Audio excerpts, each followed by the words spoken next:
Good afternoon, ladies and gentlemen. Thanks for being here. I have no announcement at the top, so I'll go straight to your questions. Ben.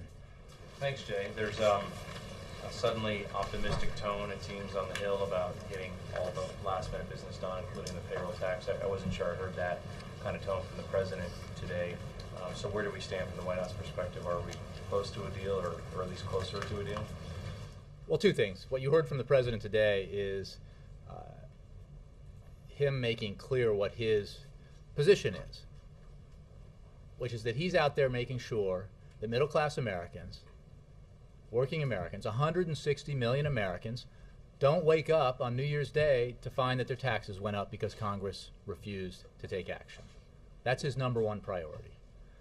And he is insisting that Congress do its work, that Congress do the work that they should be able to do very easily, because Republicans say they support this, and take care of the working men and women in this country, everyone who gets a paycheck. So it is also true that there are ongoing conversations happening on the Hill and among leaders on the Hill and representatives of the president to try to see how we can get this done. And it should be able to get done, both the payroll tax cut extension, the extension of unemployment insurance, and the spending bill, the so-called omnibus that Congress needs to take care of before it goes. But what cannot happen is that Congress takes care of its spending bill but doesn't take action to ensure that Americans' taxes go up. I mean, what would Americans think? It would certainly, I think, raise the percentage of Americans who have already told, in I think NBC's poll, more than 40% who say this is the worst Congress in history, and we have a long history now. That number would certainly go up, and the approval numbers would go down, and that would be just and right. We don't think that's going to happen because Republicans have indicated that they want the payroll tax cut extended, which is a change from the position we heard just a few short weeks ago. And we're we're certainly encouraged by signs of a willingness by everyone to work together to get this important business done. No matter how the payroll tax and the unemployment benefits are ultimately paid for, assuming this gets done, is it an article of faith with the White House that the wealthy must pay more in some fashion? Let's be clear about what the president's priority is. The president's priority is to ensure that Americans, 160 million Americans, don't see their taxes go up on average $1,000. He made clear in his full American Jobs Act proposal the way that he would pay for all of it, including the payroll tax cut extension and expansion. And he certainly believes it is eminently fair, both in the way that he preferred paying for it and in the way that Senate Democrats preferred paying for it, that it's not too much to ask, referring to the Senate Democratic version, 300,000 Americans, the 300,000 wealthiest Americans, to pay a little bit more so that 160 million Americans who are getting a paycheck every week don't see their taxes go up. That, to him, seemed fair. The priority here, however, was not the pay for. The focus on the pay for is slightly targeted, because the priority here is making sure Americans don't have their taxes go up. Hardworking, middle-class Americans don't have their taxes go up. And I have said from the beginning of this process that we are open to different means of paying for it. And certainly the president's preference is that this tax cut extension be paid for. We note with some irony that Republicans, at least in the House, have it within their own bylaws that tax cuts don't need to be paid for, but there is this insistence when it comes to middle-class tax cuts that not be the case. Regardless, we're open to other pay-fors. We have been from the beginning. The issue here is, will Americans see their taxes go up on January 1st? Last one, the president was planning to leave for Hawaii on the 17th. When is he planning to leave now? Well, the president has made clear on earlier occasions that he will stay here as long as it takes to ensure that Congress does not leave town without extending the payroll tax cut and making sure that Americans don't have their taxes go up on January 1st. I don't have a crystal ball to tell you when this will be resolved. As you noted at the beginning, there are some signs that cooperation may be taking place, and that compromise might occur, and that we can get these issues resolved sooner rather than later. But I would not hazard to guess when that would be. Yes. Thanks, Jay. I wanted to ask you a little bit more about the White House strategy on the payroll tax cuts. The decision to drop the millionaire surtax, how did that come about? Was it the president? Was it the Democratic leadership? And why now? And what do you think about this perception that this means that you're caving into the Republicans? I'll go back to what I said to Ben. The president's priority here hasn't been to raise taxes. The president's priority has been to lower taxes, to lower them, to extend the payroll tax cut and expand it for the middle class. He believed that it was the fair and right way to pay for it to ask, in the case of the Senate Democratic version, 300,000 millionaires and billionaires to pay a little bit more so that Americans, 160 million of them, could have their taxes reduced next year. But the issue here hasn't been the pay-fors, as I just said in answer to Ben. We've made clear from the beginning that we were open to pay-fors, that alternative pay-fors, as long as they were economically responsible, and they didn't stick it to the middle class, the very people you're trying to help with this tax cut. So what your question contains within it is the observation that Republicans refused to ask 300,000 millionaires and billionaires to pay a little bit more so that 160 million working and middle class Americans didn't have their taxes go up. They refused, all but a few, or one, I guess, in the case in the Senate. So we're open to figuring out a way how to do this that, again, is economically responsible and doesn't hurt the very people that we're trying to help. But the priority here has not been the pay for, it has been ensuring that Americans who are working hard as we emerge from this Great Recession don't get a tax hike on January 1st. That would be a very unwelcome New Year's gift to the American people, and Congress should not give that gift. Let me move around, and I'll come to you, Jake. George. Any reaction from the White House? Jake, I've been doing this for months. It's annoying. Oh, I'm sorry. Tell it to your colleagues. I like it. I'll get to you. Decided to break with decades of precedent and just going to, instead of just every I'm going to ensure that 49 people in these seats and move back and forth, and No, it's I'm America absolutely wants to know going about your position on BCL. I'm absolutely going to take care of everyone in the front row. Yes, George. Here I thought we were friends. Any White House reaction to Democratic Senator Wyden joining with Paul Ryan on a compromise on the privatization of Medicare today? George, as you know, President Obama is committed to ensuring that Medicare is strong and affordable for seniors and taxpayers. That's why the President proposed a plan to strengthen Medicare, cut waste, fight fraud, and reduce Medicare and Medicaid costs by $320 billion over the next 10 years as part of a balanced approach to reducing the deficit. And President Obama has made clear that any proposal to reform Medicare must protect our seniors and preserve the promise to current and future beneficiaries of guaranteed, affordable Medicare coverage. We are concerned that Wyden-Ryan, the proposal you mentioned, like Congressman Ryan's earlier proposal, would undermine rather than strengthen Medicare.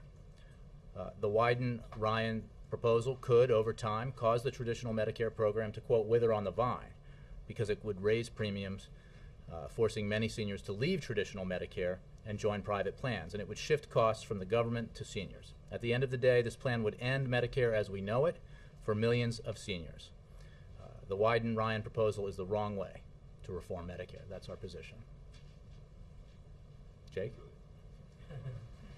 If you don't support the Wyden-Ryan plan, is the president going to be proposing a plan to solve the problem of Medicare and funding in the future?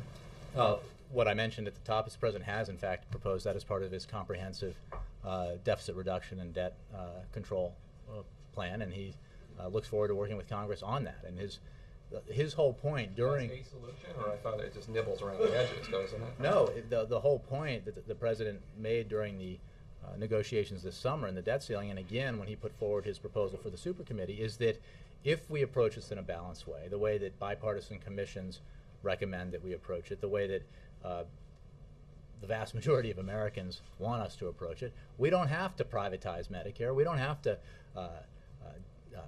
severely constrain Medicaid. We don't have to slice or slash programs that fund education or innovation or clean energy, because if we do it in a balanced way, we can reform entitlements in a way that preserves Medicare for seniors and doesn't stick them with a $6,000 a year cost hike as the original Ryan plan would. I just want to make sure I understand. You're saying that what the president proposed is all that needs to be done to contain the growth of healthcare in Medicare and whatever problems Medicare creates.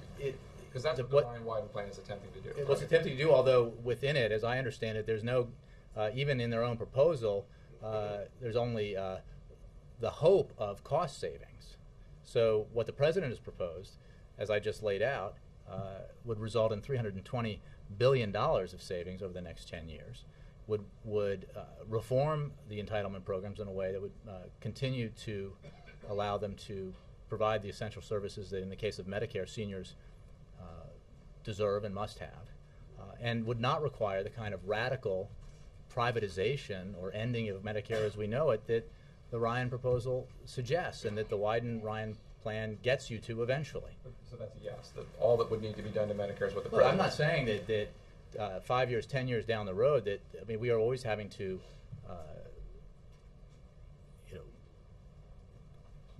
push forward with reforms in different parts of our government. But the president's proposal, as you know, dealt in an expansive way. $4 trillion if you include the trillion in savings through the Budget Control Act, dealt with our need to reduce our deficit and get our debt under control at the same level of magnitude as the Ryan plan, and it did it without asking seniors to bear the burden of the cost. So this goes back to the need for balance. You don't have to do something this radical. As the president has said, our problems are not as great as they are in some countries, that we would have to do something that radical if we were only willing to take a balanced approach, which is what the president. Ryan plan. No, I'm just saying. No, not you're actually saying that's the all that needs president's to be done. plan. Okay. The other question I have is Speaker Boehner today said there's no need to tie the omnibus bill to the payroll tax because he is willing to keep Congress here, to keep the House here, so that as soon as the Senate passes a payroll tax fix, the House will reconvene within 24 hours and act on whatever the Senate passes. Your response? Well, I'm not going to negotiate on behalf of the Senate or the president here. These are ongoing conversations. What is unacceptable is the idea that we should take a promise of future action on behalf of 160 million Americans when, as you know, once Congress passes a spending bill, they can go home, and it sounds like the Speaker would let them go home. He might call them back, or he might not. I mean, again, it's a promise. What we want is... So you're saying you don't believe this promise? Well, I'm saying I don't know. What is essential here, the absolute top priority that this president has, is that Congress make sure it does not go home on its vacation until it is taking care of the payroll tax cut extension and unemployment insurance extension, because it would be unacceptable, he believes, for Congress to hike taxes on 160 million Americans as it's heading out the door here. Okay. He's saying you don't need to tie the two, right? You don't need to do this, and he says he's trying to avoid a government shutdown tomorrow night. Congressman Moran has said the deal has been done and the Congress is ready to act. Well, the deal's not done until some of these issues that Senator Reid and others have mentioned, I've mentioned, need to be resolved. They are resolvable, no question. There's no need to shut down the government. There is time to get all of it done. And if more time is needed, Congress should do what it's done 7 times already in this year and pass a CR, a short-term CR, just to ensure that they get their work done. There's no reason to talk about government shutdown.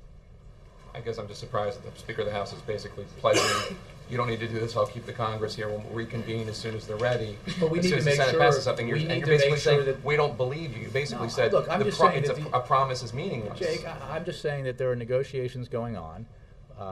As Ben noted in his questions, there have been some signs that of a willingness to find some bipartisan compromises here on these big remaining issues. But that the president's priority is, this is not a question where 50% is okay, because if you take these two issues, the omnibus and the payroll tax cut, it is not okay just to get one of them. It simply isn't, because that means 160 million Americans are stuck with the bill of congressional inaction. So that's not okay. Leslie. Jay, we had a story today in McClatchy that parts of the story that President Obama gave in September awarding the Medal of Honor may be untrue, substantiated, or exaggerated according to a lot of military documents we looked at. Does the White House find this a concern, and are you intending to do anything about it, look into whether they have embellished history? Leslie, the president was very proud to present the Medal of Honor to Sergeant Meyer for his extraordinary service in Afghanistan. As the president said that day, in Sergeant Dakota Meyer, we see the best of a generation that has served through a decade of war. The answer to your question is no. Everyone, even the reporter who wrote yesterday's article, agrees that Sergeant Meyer displayed extraordinary heroism. Indeed, a subsequent article, within, I think, hours, by that same reporter last night, makes it clear that Meyer's comrades feel he deserves the Medal of Honor. President Obama was proud to present it on behalf of a grateful nation. Any suggestions that there were some problems? Well, I got a little whiplash reading the two articles that McClatchy put out. One said one thing, the other said the other. What the president believes is exactly what I said, and that this young man is the best of a generation that has served through a decade of war, and he was proud to present him the Medal of Honor. Dan. Thank you. You keep saying that the pay-fors is not the issue, but the president at one point was supporting the insistence on the millionaires' surtax, and then is no longer doing that. Well, So Dan, I what- think I'll say again, and I encourage you to review the transcripts. I have said from the beginning that we are open to other pay-fors. Right, We yeah, supported, the question is, like, but you what- said what we changed, insisted. though? What- We okay. supported one So, but what version changed? because we think it's fair. So what changed? Why did he drop that? I think all but one Republican refused to ask the 300,000 richest Americans, millionaires and billionaires, to pay a little bit more so that 160 million Americans could get a tax cut next year, or not see their taxes go up at the very least. That's what happened. And we believe that that was a fair way to do it, an eminently fair way to do it. But Republicans, almost in lockstep, disagreed. They were willing to say no to a tax cut for 160 million hardworking Americans rather than ask millionaires and billionaires to pay a little bit more. That's their position, and that's a reality. We have said from the beginning that while we supported the Senate Democratic pay-for, and while the president himself put forward a pay-for, that we were open to discussions about alternative ways to fund this payroll tax cut extension and to fund unemployment insurance extension, as long as they were economically responsible and they did not take from the middle class what the other, with one hand what we're giving with the other in a payroll tax cut extension. So it should not stick it to the middle class. Those are our principles. As it stands now, what is the biggest hurdle to getting a deal done? Well, I want to, reflect the optimism here that some expressed on the Hill this morning, that we believe a deal can get done, and that there's no reason to talk about a government shutdown, because if we need a couple of extra days, I think the American people would expect Congress to pass a short-term continuing resolution to ensure that they had time to get this fundamental piece of business done. There is room for compromise. There are issues that need to be resolved in the spending measure, but they can be resolved. And there are certainly many paths here to getting a payroll tax cut extension done. So, I think that a willingness to be reasonable here would go a long way. And one other question. Yesterday you guys put something out on a briefing that the President received, national security holiday briefing. Is there any known threat out there or anything in particular that the administration is concerned about with the holidays approaching? No, nothing. I have nothing for you on that. This is about making sure at a moment, at a time of the year like this one, that everyone is following the President's directive here, that we take every measure necessary to ensure the safety and security of the American people, both here and abroad. Yes, sir. Yeah. You had objections to the defense bill. You've dropped them. There's still a lot of civil liberties experts who are convinced that that bill contains the seed of the future detention of U.S. citizens indeterminately if they're suspected of terrorism. Are you really that convinced that there was a big enough change that you would drop an important issue like this? Well, let me make clear that this was not the preferred approach of this administration. And we made clear that any bill that challenges or constrains the President's critical authorities to collect intelligence, incapacitate dangerous terrorists, and protect the nation would prompt the President's senior advisors to recommend a veto. After intensive engagement by senior administration officials, the administration has succeeded in prompting the authors of the detainee provisions to make several important changes, including the removal of problematic provisions. While we remain concerned about the uncertainty that this law will create for our counterterrorism professionals, the most recent changes give the President additional discretion in determining how the law will be implemented, consistent with our values and the rule of law, which are at the heart of our country's strength. This legislation authorizes critical funding for military personnel overseas, and its passage sends an important signal that Congress supports our efforts as we end the war in Iraq and transition to Afghan lead, while ensuring that our military can meet the challenges of the 21st century. On the provision in particular that you referenced, it does not increase or otherwise change any of our authorities in regard to detention of American citizens. It is simply a restatement of the authorities that were granted to the President in 2001. Is this just a recognition that ultimately the courts would settle disputes like that? No, the changes give discretion to the President in the implementation of this law. If as this law is being implemented, the President feels that our counterterrorism professionals are being constrained and that their flexibility is being constrained in a way that does not reflect our values, then he will ask for changes. He will go to the authors of these provisions and ask for legislative changes that are separate from the defense authorization bill. But again, the changes that were made were sufficient to allow senior advisors to withdraw the recommendation of a veto, but we are still concerned about the uncertainty that this law creates. Nora. When the President spoke in Kansas, he spoke about his deep conviction that everyone pay their fair share. How deep is the President's conviction if he's willing to abandon the surtax on millionaires, or that even the wealthy pay more? Nora, I know you were here just a few short minutes ago when I answered this question. The issue is not how it gets paid for. The President has his clear preference. He believes, like the majority of the American people, that the 300,000 wealthiest millionaires and billionaires in this country ought to pay a little bit more so that 160 million working Americans can get a payroll tax cut extension. But you're not important how it's paid for. No. The priority. Future pieces of legislation too? Nora, the priority here is making sure that regular folks out there who get a paycheck don't see their taxes go up by an average of $1,000 next year. We have said from the beginning that we are open to different ways of paying for it. We at times marvel at the whiplash caused by the sudden interest in paying for a tax cut among some Republicans who heretofore had insisted that tax cuts not be paid for. That's an interest we share. We think that's the responsible thing to do. But let's be clear here. The only reason why we're having this debate is because the President put it in the American Jobs Act. Extension and expansion of the payroll tax cut.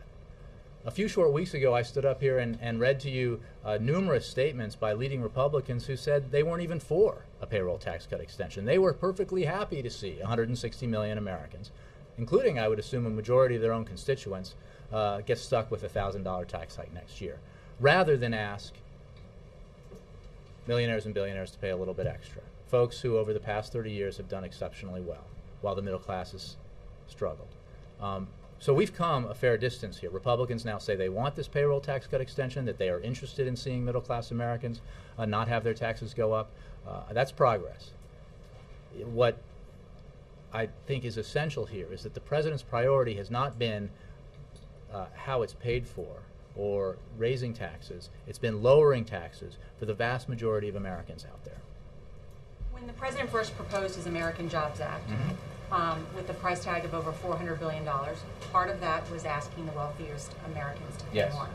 Not millionaires, those making over $250,000 a year. Successive parts since it's been broken up of the president's job plan have not passed. Now you're on the payroll tax, and again, that's also in jeopardy. Is the president willing to abandon what has been the embodiment of his core value that he's been speaking about repeatedly, which is that the wealthier pay more and that everybody pay their fair share, so he can get one part, at least one part of his jobs bill passed? What the president is interested in is making sure that most Americans, most Americans out there who have an income, 160 million Americans who get a paycheck, don't see their taxes go up by $1,000 next year. That's the right position for those Americans, and it's the right position for the American economy. You misstate what the president's priorities here are. We have, in the American Jobs Act, we had an opportunity to put 400,000 teachers back in the classroom. The president believed that the right way to pay for that was asking close some subsidies for corporations, asking the wealthiest to pay more. There were a variety of provisions within our broad American Jobs Act proposal. Republicans rejected that. They've rejected everything that would benefit the economy and the middle class and working Americans when the suggestion is that the wealthiest of us should pay a little bit more to make that happen.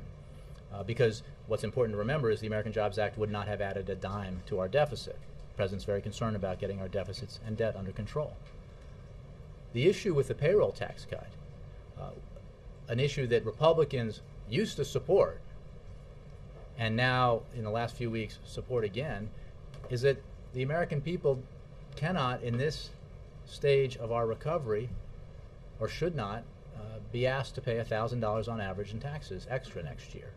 So the president is very interested, that is his priority, in making sure that doesn't happen and ensuring that Congress does not leave town having protected their own tax breaks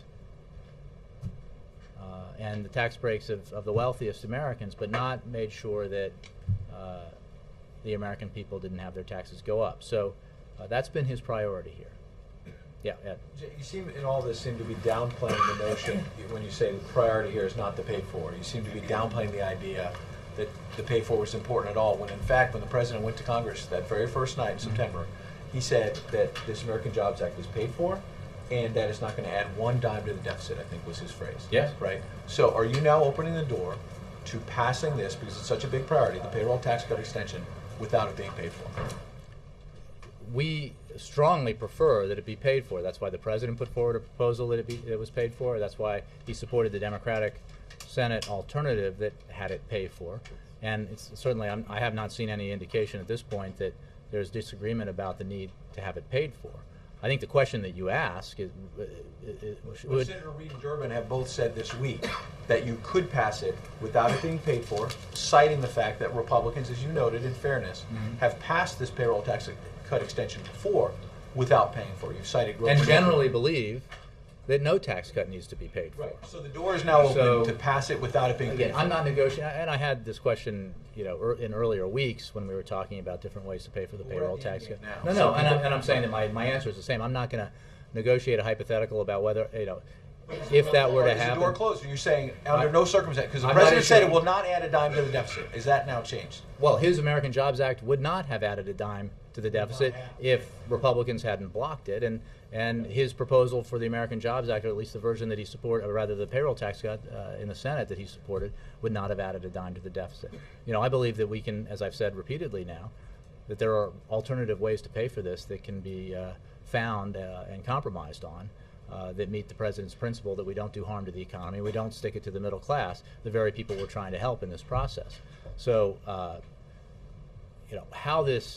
how this looks at the end is something I cannot foretell at this point. But the president's priorities are clear. He restated them again today. And they're very focused on 160 million Americans who will see their taxes go up on average by $1,000 on January 1st if Congress were to leave town without taking care of this issue. So you know that they're not going to support the surcharge. They voted against it. You know you don't want the pipeline and the payroll tax cut. So how do you move forward? What is the White House's solution since we're at the end game here and there's no longer a possibility? It's good. Rather than negotiate it with you, but how are you going to pay for it? I will let those on the president's team, working with congressional Democrats and Republicans, come up with a compromise solution. I mean, we certainly believe that's possible. I've made that clear here. The president's made it clear.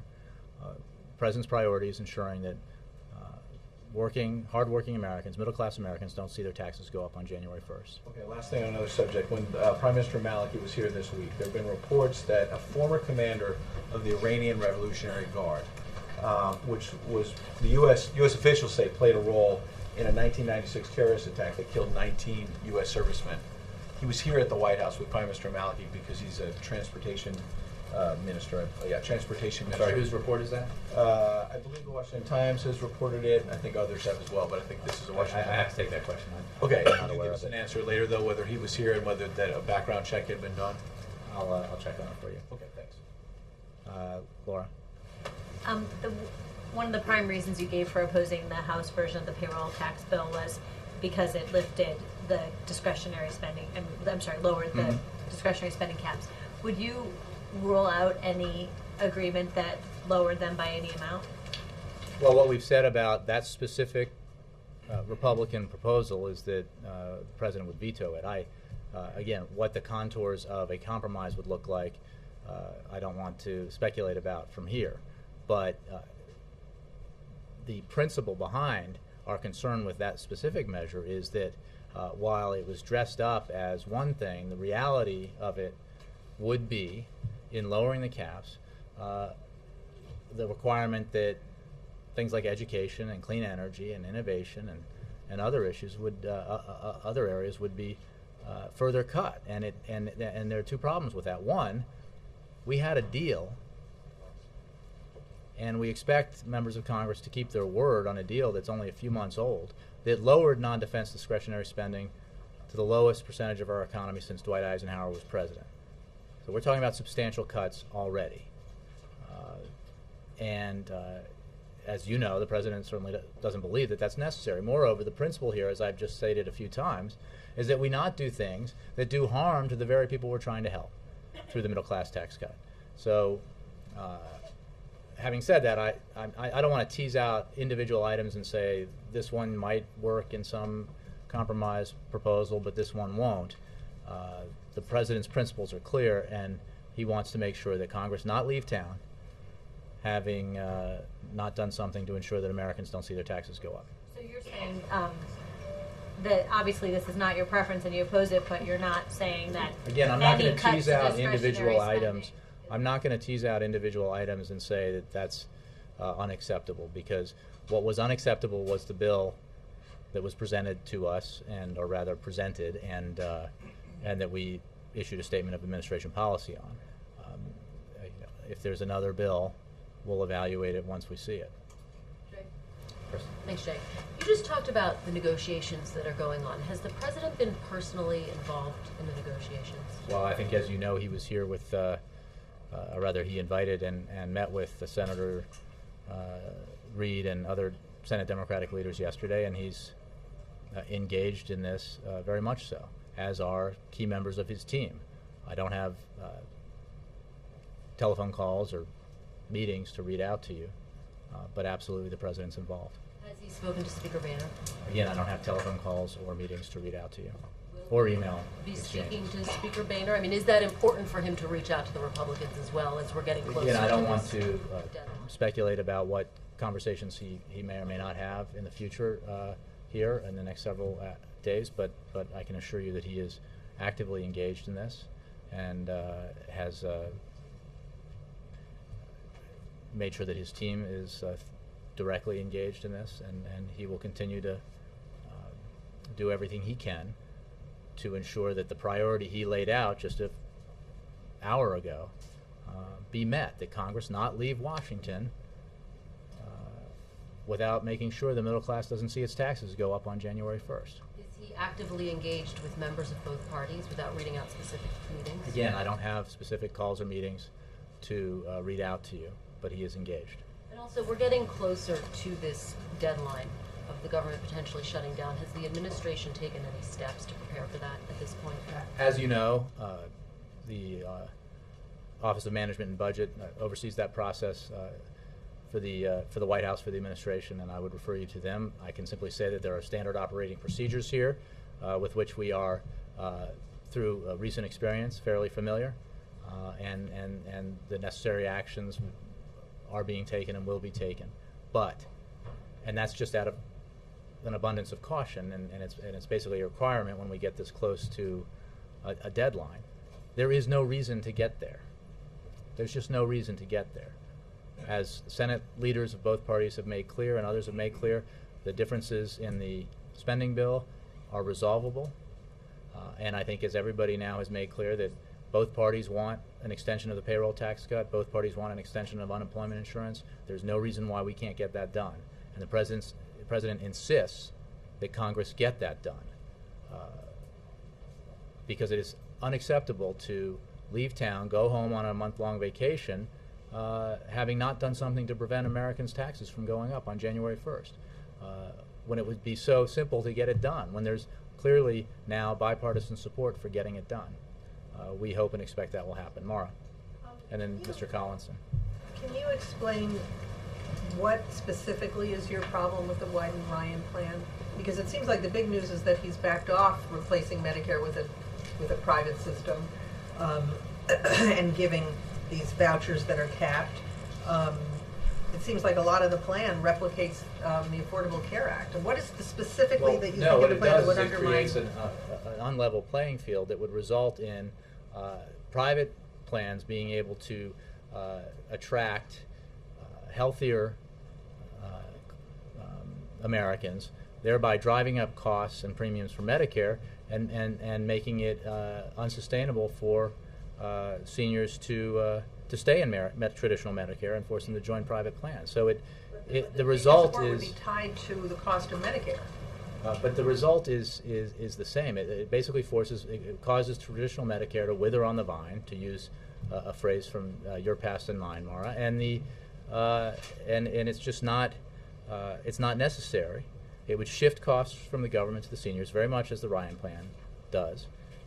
And at the end of the day, it would end Medicare as we know it for millions of seniors. It's just the wrong way to reform Medicare. So the bedrock position is that Medicare should remain a fee-for-service program without competition from private insurers. Well, the bedrock position is that we do not need to end Medicare as we know it, which is what the Ryan plan does and what, on a longer time frame here, the Ryan-Wyden proposal does. So, and it's just not necessary. That was the problem with the Ryan budget to begin with, was that in order to reach the kinds of savings that he set, the $4 trillion, because he refused to ask wealthier Americans to pay a little bit more, to raise revenues. In fact, he extended and expanded tax breaks for wealthier Americans. That meant that he had to end Medicare as we know it and stick 6,000. This is No, a no, plan no. Well, that's it was a confined to long-term Medicare. deficit and debt reduction plan, right? So what you're saying is that we should then excise that, absent from even a deficit reduction and debt reduction plan, and stick it to seniors that way. That's just not acceptable. Nakamura, sir. Thanks, Jay. Just wanted to return a moment to the McClatchy story on the Medal of Honor winner. Mm-hmm. You're a former journalist, and I just, I'm wondering how important to you in the White House it is that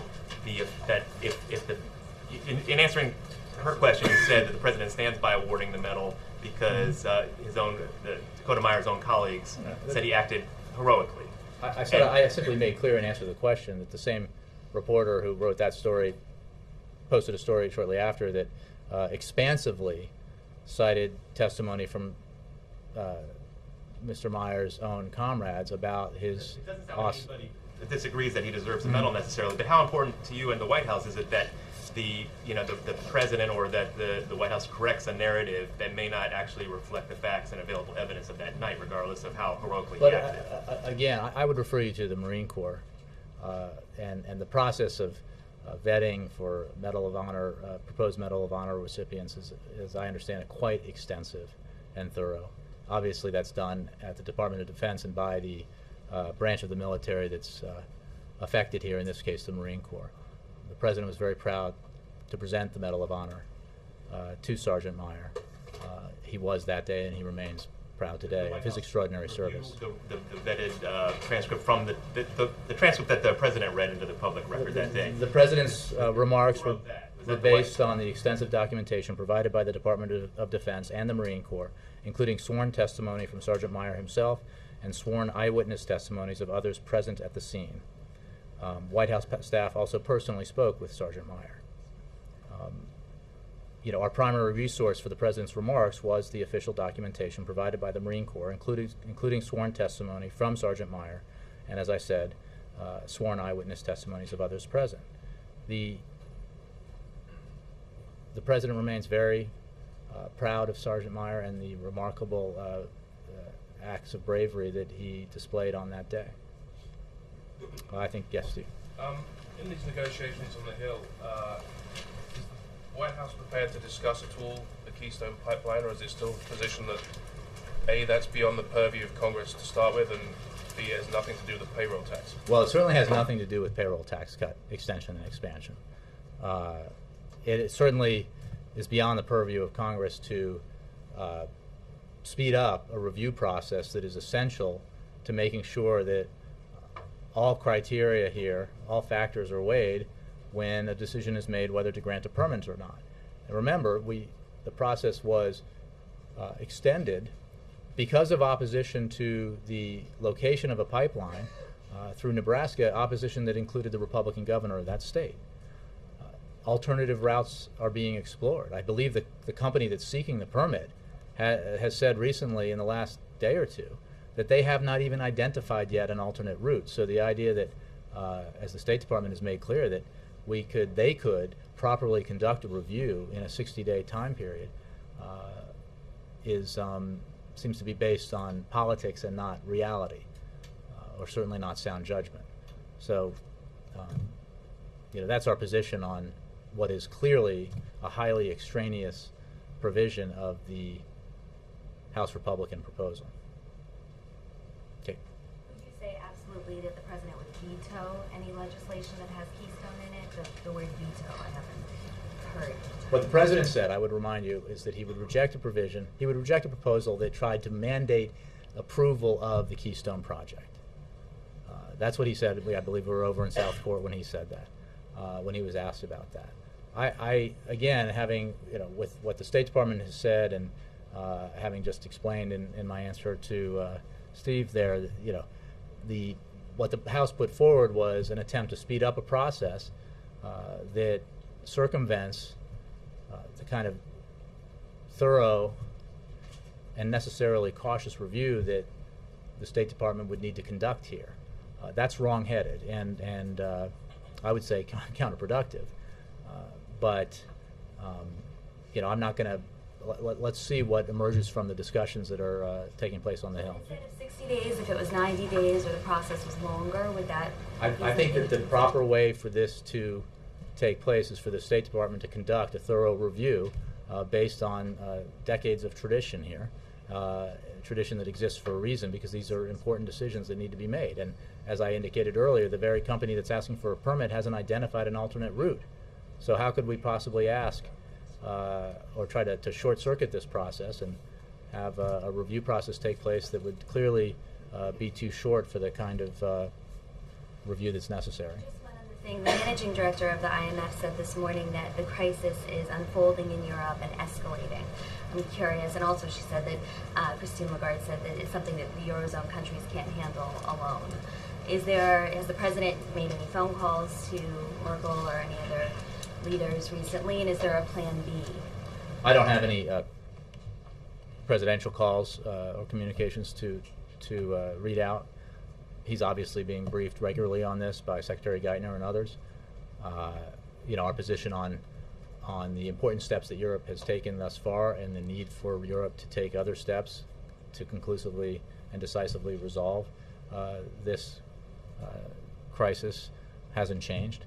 And we're working very closely with our European partners, offering them the advice that we can offer based on the experience that we've had, that we hope is helpful to resolving this. I don't really have anything else on that for you. Thank you, Jay. Last one, Carrie. Thanks, Jay.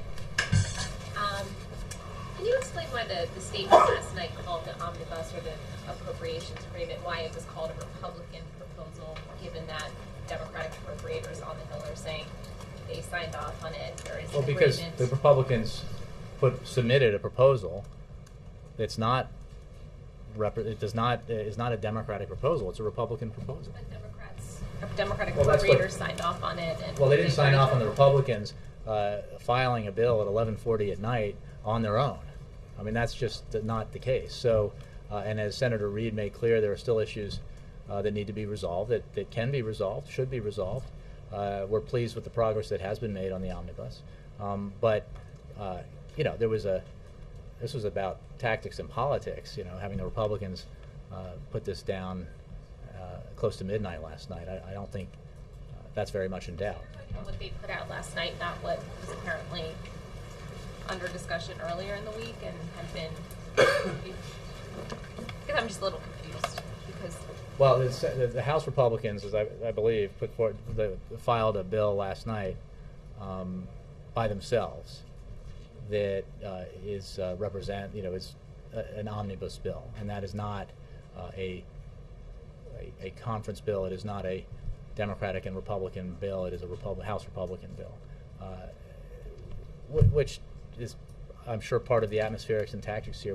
What's important is what we talked about at the top of the briefing, is that both sides seem to recognize that there is the capacity here to compromise. The path to compromise may be clear. The issues that still need to be resolved on the spending bill are resolvable, and that's one thing. Separate and very important to the president is the need to make sure that Americans don't have their taxes go up on January 1st. And it is not okay to resolve the differences in the spending bill and leave town without making sure that Americans, 160 million Americans, don't see their taxes go up by on average $1,000 next year. That would be the height of irony, right? That because of Republicans' refusal to extend the payroll tax cut, they leave town having passed $1 trillion spending bill and a tax hike. Talk about turning politics on its head. So we're hopeful that's not going to happen. Even if it was all worked out and everybody agreed. Well, then they should pass it if it's all worked out. No, that's what I'm saying. Wouldn't it be, I'm just having fun here, wouldn't it be ironic, given what we think we know about the American political system and the two parties, that because of inaction by Congress on the payroll tax cut, they simply left town having passed $1 trillion spending bill and refused to take action, and therefore ensured that there was a tax cut for middle-class Americans. I'm sorry, a tax hike. Thank you, Bill. I appreciate that. It's been probably an hour since I started briefing. 2, 4, 6, 8 hike. I'm sorry. Your statement came out before they filed the bill last night. You know what? I think I wasn't looking at my watch when these things came out. And I'm not sure what the point is. What the Republicans did last night was clear. We're hoping that progress is going to be made on Capitol Hill. We all are, I'm sure, hoping that progress will be made on Capitol Hill, and that this essential work is completed in as close to an on-time fashion as possible. Thank you all very much.